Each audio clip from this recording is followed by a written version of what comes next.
بسم الله الرحمن الرحيم. إنا أرسلنا نوحا إلى قومه أن أنذر قومك من قبل أن يأتيهم عذاب أليم. قال يا قوم إني لكم نذير مبين أن اعبدوا الله واتقوه وأطيعون يغفر لكم من ذنوبكم ويؤخركم إلى أجل مسمى إن أجل الله إذا جاء لا يؤخر لو كنتم تعلمون.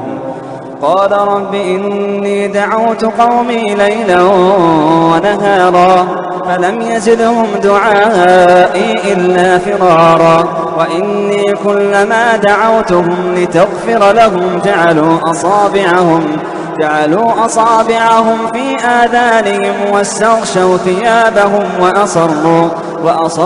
واستكبروا استكبارا ثم إني دعوتهم جهارا ثم إني أعلنت لهم وأسررت لهم إسرارا فقلت استغفروا ربكم إنه كان غفارا يرسل السماء عليكم مدرارا ويمددكم بأموال وبنين ويجعل لكم جنات ويجعل لكم أنهارا ما لكم لا ترجون لله وقارا وقد خلقكم أطوارا ألم تروا كيف خلق الله 7 سماوات طباقا وجعل القمر فيهن نورا وجعل الشمس سراجا والله أنبتكم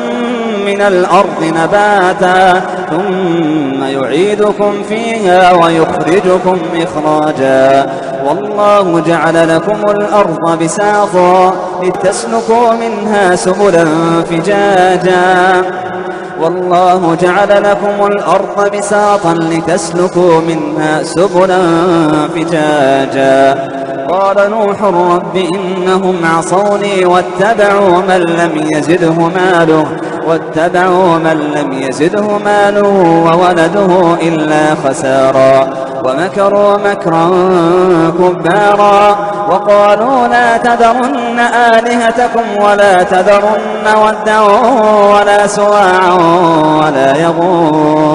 ولا يغوث ويعوق ونسرا وقد أضلوا كثيرا ولا تزد الظالمين إلا ضلالا مما خطيئاتهم أغرقوا فأدخلوا نارا فلم يجدوا لهم من دون الله أنصارا وقال نوح رب لا تذر على الأرض من الكافرين ديارا إنك إن تذرهم يضلوا عبادك ولا يلدوا إلا فاجرا كفارا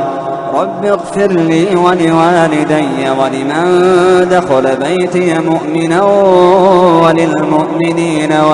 والمؤمنات ولا تزد الظالمين إلا تبارا.